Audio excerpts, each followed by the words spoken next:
Okay, so where we left off, we had talked about the blood being co-dominant in there with things. So the relationship between dominance and phenotype, your allele that's dominant is going to be the one that you see in the phenotype. So it does not interact or suppress the recessive allele, it's just the one that is going to show up in there. So there's a couple of diseases that have to go along with this. One is Tay-Sachs disease, where the brain cells can't metabolize certain lipids because the enzyme doesn't work properly. So those lipids start to accumulate in the brain, and it causes all kinds of problems like seizures, blindness, degeneration in there. And at the organismal level, you can have children have 2 copies of the allele, have the disease, that it will qualify as recessive in there. Your activity level is intermediate in a heterozygous individual in there. So because of it being incomplete dominance in there, they get a little bit of the enzyme at the biochemical level, that they don't actually really manifest the disease in there. So at the molecular level, the heterozygous person produces an equal number of normal and dysfunctional enzyme molecules, but it's enough to keep them functioning, where the homozygous one will actually have the disease in there. So you actually have to inherit both of the traits to manifest the disease, but you can be a carrier for it and not manifest the disease in there. That's how a person can be a carrier on that.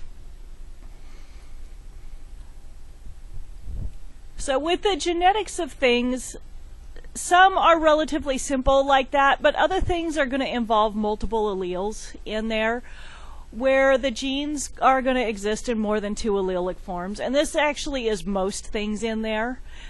One example is you've got 3 alleles for the ABO blood types in there, so you don't just have 2 options, you've got 4 types of options that you can have for your blood type in there. So pleiotropy is going to be where a gene is going to have multiple phenotypic effects in there, and this is most genes. In humans we have about 10,000 genes, maybe a little bit less, and the knowledge of this 15 years ago, they thought we had about 100,000 genes. Then they sequenced the Human Genome Project and looked and thought, okay, now we're at about 30,000. And then looking at the genes up closer as we've had a better understanding, we realize we have maybe about 10,000 in there. They think probably less than that, because we can have one gene control multiple things in there.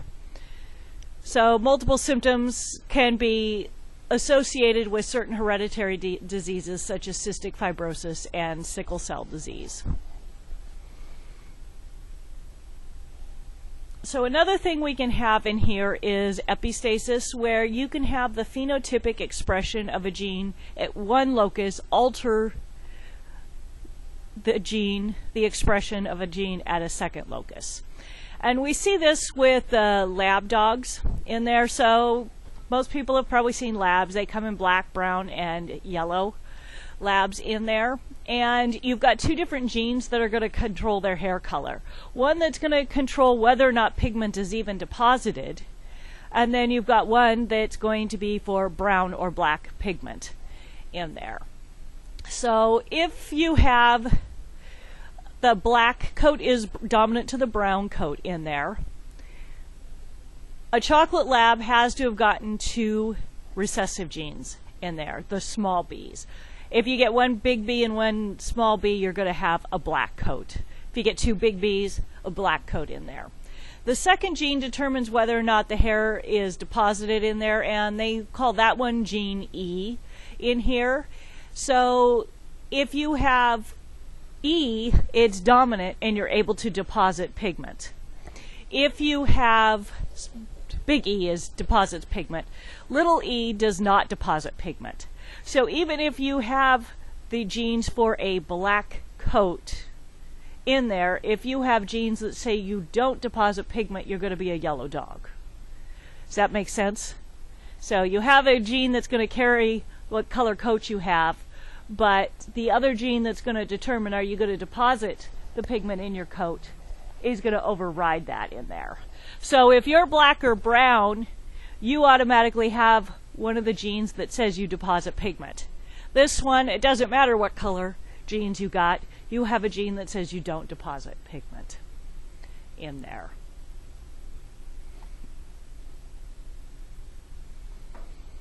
And so you get different ratios with these things. I'm not worried about you knowing the ratios of this, because if you know how to do the Punnett squares and a dihybrid cross, you could always figure out the ratio on there. So to me, there's no point in memorizing it. So another thing we can have is polygenic inheritance, where you've got the added effect of 2 or more genes on a single phenotypic character. So where pleiotropy is one gene affecting multiple things, polygenic inheritance is going to be the opposite in there, where you've got, or the converse of that, where multiple genes affect one character. So skin color is one of those things in there. And so you can have people of different skin color that will create children that are a whole range of things in between in there. And that's why we don't have just dark skin or light skin. There's a whole range that is out there in between in there, is because of multiple genes affecting that.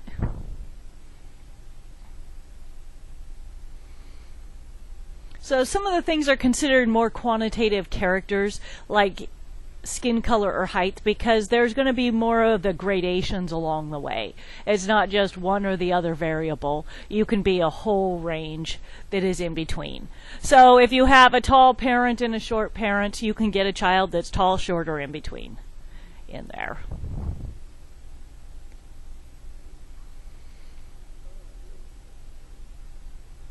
So another thing we run into is that the environment can impact the phenotype in there, and the kind of nature versus nurture in there.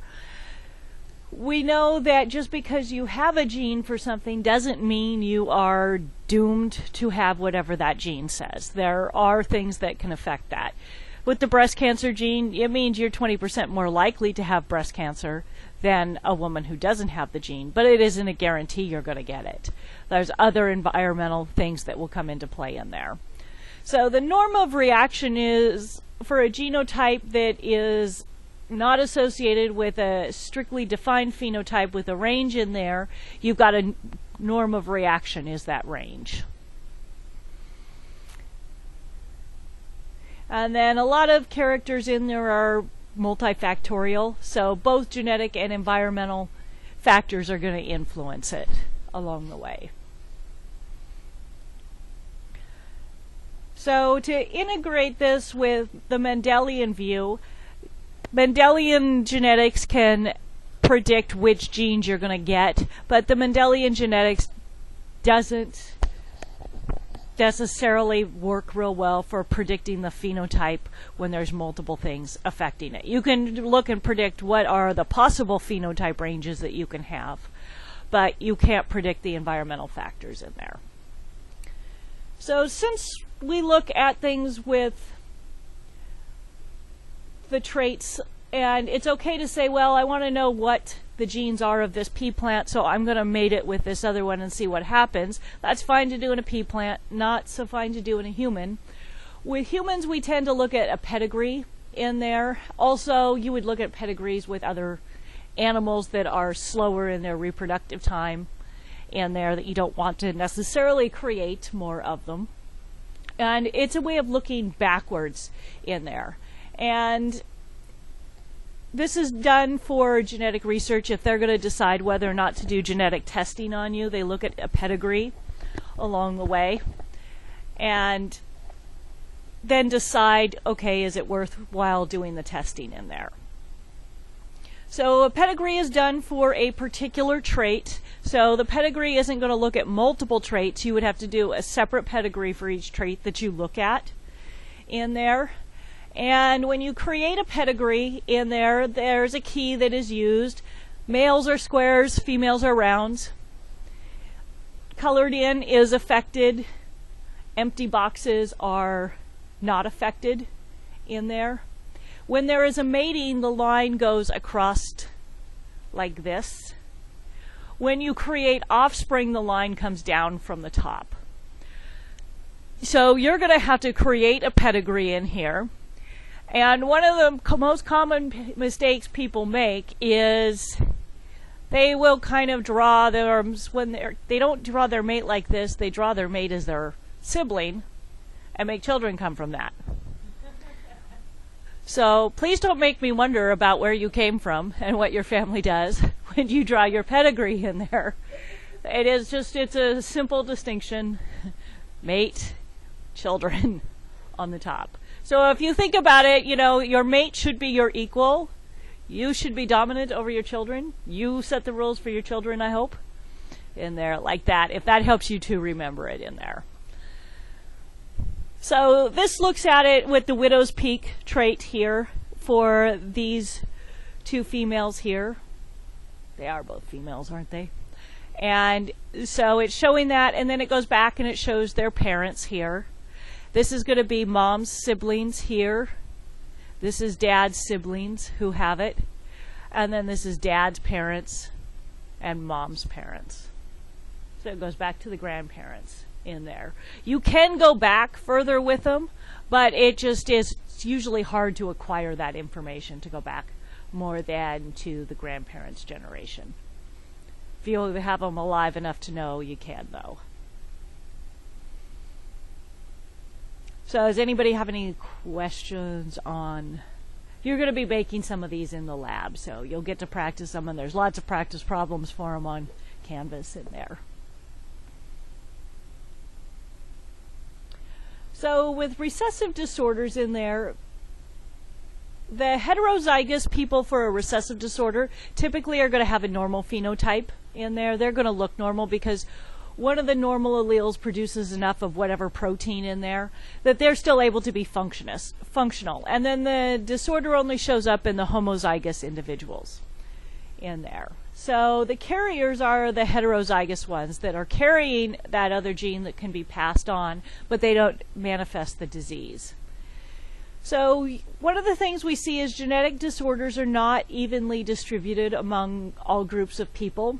And a lot of this has to do with different genetic histories in times when people were more geographically isolated. So for example, sickle cell disease, you don't see that as much in the United States as you do in Africa because the disease was actually more beneficial to people there. It helped them to survive malaria. And so those people were better suited for their environment here where they were not here. And with the moving around of populations, now we see more of a mix of it, but you still don't see, it's not like 50% of Africa comes over here and 50% of the United States goes to Africa. So you still see some differences in the populations like that. So then we have the consanguous matings, the inbreeding in here. And in the pedigree, this is indicated by a double line. So you've got the brother and sister line on top and the mating line that goes in there. And the problem with this, one of the problems with this, is that you have the recessive traits show up more, they're more likely to show up. So a lot of times if there are diseases that are in a bloodline in there, and you've got two people that are carriers, two carriers are much more likely to produce offspring with that disease than if you're bringing in genes from somewhere else. The more variety in the genes, the better for the population, and inbreeding takes that away. So in domesticated animals, we've started to see more problems in this because a lot of times people will inbreed things like their dogs in there. And with a lot of the breeds that we've created out there, some of the breeds, you know, nature wasn't going to make a Chihuahua. It's just not very likely to survive on its own. It's been created, and in order to keep those genes in there, it's a limited population that those Chihuahuas get bred with to make other Chihuahuas in there. So the genes will tend to stay within a population like that. So some of them you see it is really bad in there. I know with when you buy a papered dog, you're supposed to get a pedigree with it, but there are breeders out there that will fake the pedigree in there. So sometimes, if they've got multiple dogs, they'll say that this dog was its dad, and it wasn't. It was the brother that it was its dad, and they get registered that way. So not all the pedigrees are accurate in there because there is a lot of money to be made on the dogs. You also get dogs with specific problems, like deviated septum. That's why you'll see that certain breeds have they're known to have certain conditions because they have been inbred within their population so much in there. So you tend to see where mutts don't have that as much because they're doing what dogs will do with whatever dog is willing, and it brings in a wide variety of traits in there. So some of the breeds that we've had in the United States, like the labs, you see a lot of that in there, golden retrievers in there, where people have just kind of isolated that breed, where some of the more primitive breeds that haven't been in the domesticated world as long are not quite as bad for that. They will tend to have better health and fewer health issues because we haven't tampered with it for a long time. But the downside to a primitive breed is they are really difficult to train. Almost impossible sometimes.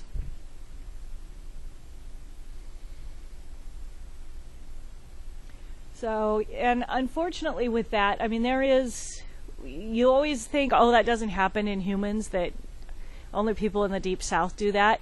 And I have been really surprised how many people have told me they are married to a cousin in my classes. No, a first cousin. So apparently in some cultures that will arrange marriages, they don't consider cousins off limits in those arrangements. Yeah, the royal families, and that's why a lot of them had a lot of genetic problems in there. But it is, well, we look around and you think, oh, this doesn't occur up here in the Northwest. We got enough people to choose from. There are people that do that. And not that I would ever do that. I would never admit to it if I was forced to do it either. I would just be like, no one's going to know that. But it's...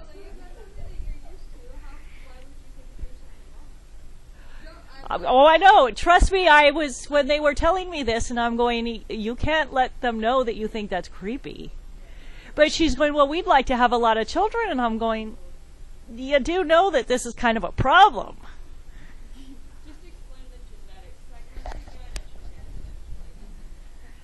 genetics. Well, a lot of times, though, for those women, they are, with the arranged marriages, you're basically property. You go from being property of your parents to property of your husband.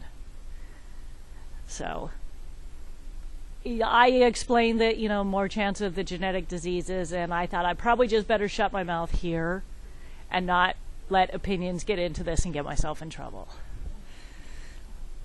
So cystic fibrosis, this is the most common lethal genetic disease in the United States. It's in 1 of 25,000 people with European descent. It's pretty rare in other groups, so you've got about 4% of the European descent are carriers. And you've got a normal allele that's going to code for this Fro protein in there that's going to transport the chloride ion between cells and the extracellular fluid. And when you have the recessive homozygous, it's going to be a defective channel in there. So it's not going to move the chloride ions in there, and it's going to make fluid that is thicker and stickier in there.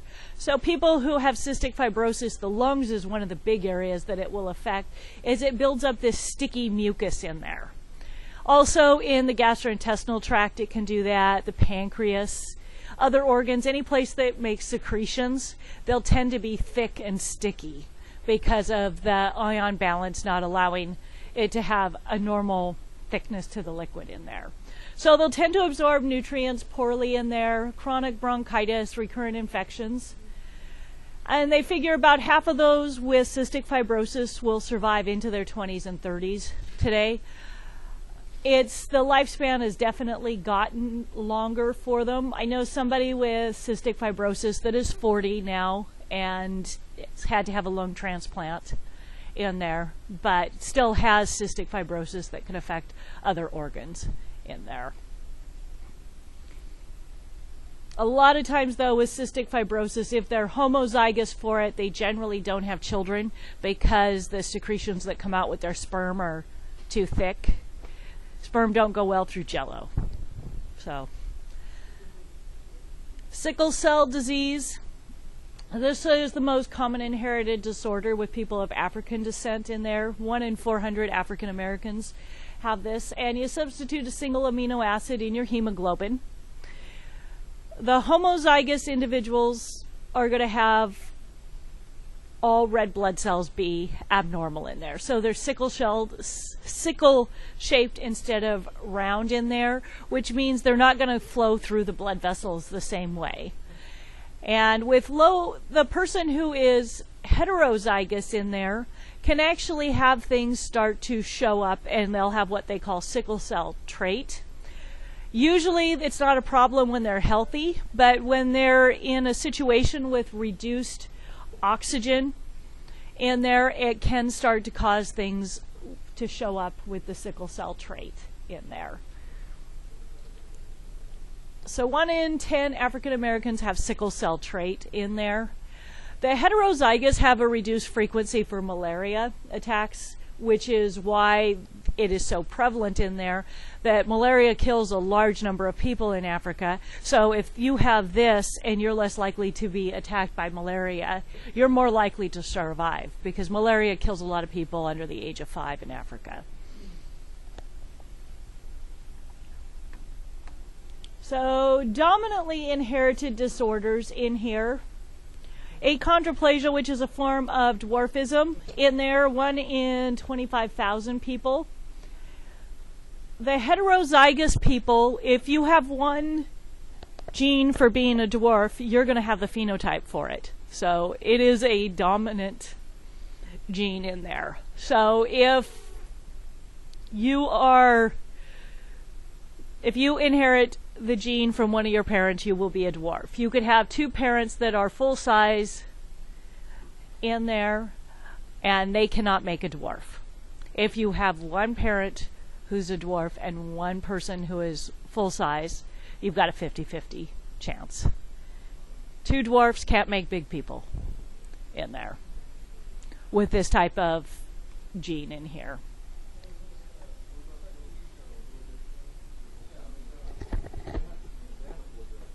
It's a different type of dwarfism that they have in there. For this specific one, the achondroplasia, it's on there. So if you have a dominant allele for a lethal disease, it's much less common to see those than recessive alleles with lethal effects, because usually it's going to kill the carrier in there. One example where you do see it is Huntington's disease in there, that's a late onset, and that has gotten passed on because usually the person doesn't know they have it until they're older and they've already created offspring in there. But most of the diseases will have an earlier onset and the people die before they create offspring. So that limits them getting spread around in the population in there. So most the things where you hear about there being a genetic component of the disease in there, and they look at family history. So like with heart disease, there's not one particular gene for heart disease. With some cancers, we've identified a particular gene, but there are other cancers out there we don't have one particular gene involved. There's a multifactorial basis behind the disease in there. Genetic components plus environmental components in there that will influence it. So heart disease, diabetes, cancer, alcoholism, schizophrenia, bipolar are some examples of diseases we know are multifactorial in there. So with genetic testing and counseling, genetics counselors will a lot of times look at the pedigree in there to try and identify a heterozygous carrier in there. And then they can try and assess the risk before conceiving a child in there. Most people don't necessarily go looking for this and say, well, you know what, I've found a mate here, let's look and see what are we going to likely end up with. Most people are here because mom and dad were having fun and an accident happened. I mean, it's not necessarily that most people were going at the act specifically looking to make a baby in there.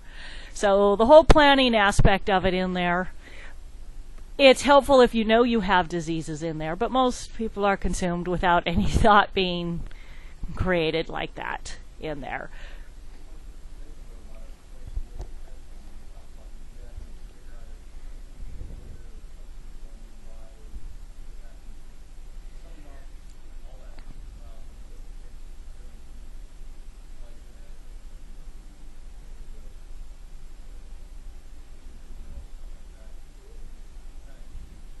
Yeah, there's getting to be more and more information you can get from it. It's just, it's expensive. Right now, to get a genetic test is usually about $5,000 a test for the first test. They get a little bit cheaper sometimes to add additional ones in there. How it's been up until now, some insurances will cover it if you have a pedigree that shows you are likely a carrier in there. And before they will cover you, if they need to determine, okay, we need to see what's going on in some aunts and uncles in there first, then you would need to have results from them before your insurance down the line would cover it. They looked at it with me and figuring that I was high risk for some things, and they wanted testing from one of my aunts. But because she didn't want to do it, I would have to pay for it out of pocket. And I was like, it's not going to change anything in my life. And I said to my sister, if this is going to help your kids, you can talk to her about this, because I don't want to, I try to minimize interaction with certain people in the family like that. So that is how it's been up until now. How it's going to be with changes with Obamacare in there, looking at that kind of stuff, who knows? I mean, it's kind of weird what they're covering and not covering right now. No one really knows what's going to happen in there. So, but then again, it starts to raise ethical questions in there too. Some people feel like it should just completely be a chance and that we shouldn't stop any humans from being created in there if those two people want to make a baby, regardless of what kind of baby it's going to make in there, that we shouldn't stop that. So the ethical questions come up where usually when somebody has an opinion, they try and force it on everybody else in there, and instead of saying, well, if you don't want to have the baby in there, don't. So fetal testing in there with amniocentesis, this is usually done between 14 and 16 weeks in there. I just saw an article the other day that they figure in the near future amniocentesis will be kind of phased out because we can get the information other ways a little bit earlier in there. They take about 10 milliliters of amniotic fluid in there and will look for the presence of certain molecules in the fluid. Some may be tested in the DNA in there. They can do a karyotype. How do they get it out? The little needle in your pocket, like a giant needle. They do it through your stomach or something. Yeah.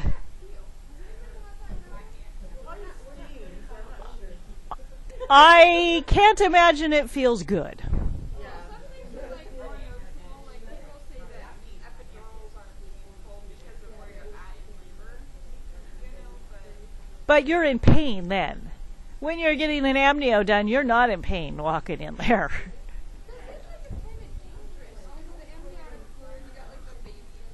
There is risks to it. That's why they don't do it on everybody in there.